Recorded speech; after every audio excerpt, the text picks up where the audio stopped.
What are your aspirations for this meeting, particularly in your capacity as co-chair?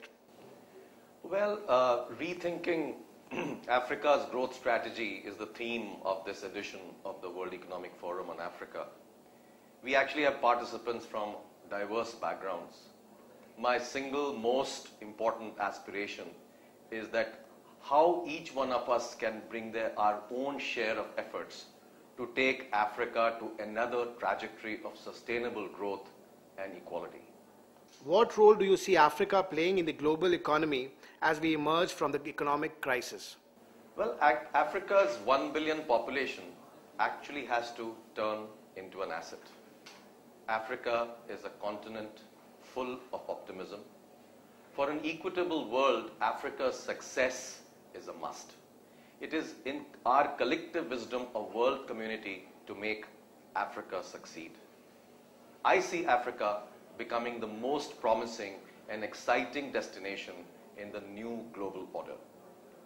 The theme of this year's meeting is rethinking Africa's growth strategy. What do you believe are the key drivers that will unlock Africa's social and economic growth potential? Well, 1 billion population, largely youth,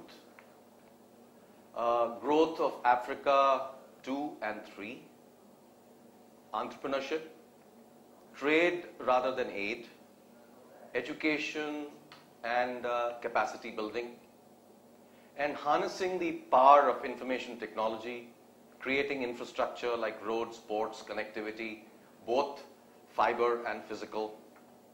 This could really be a reality in the next 5 to 7 years. In your opinion, what is the one most significant barrier that is inhibiting Africa's development that we should address in our discussions? How can it be overcome? Well, Africans must change Africa. They should proudly ask for cooperation from wherever it is required, but not really ask for aid. Africa has to become a continent of reality and hope.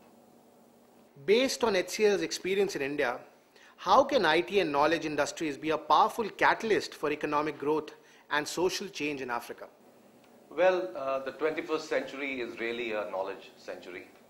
Fiber, connectivity, content, access, maybe access for all, real-time information, all of these contribute to building blocks of ICT.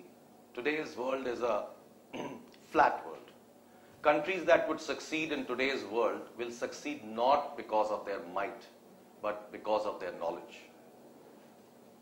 India has shown that by being recession-proof and growing at 8% plus. And HCL actually has been at the forefront of building India as an IT knowledge hub for the world. HCL will be more than willing to help African states and businesses do more of that and utilize ICT for growth.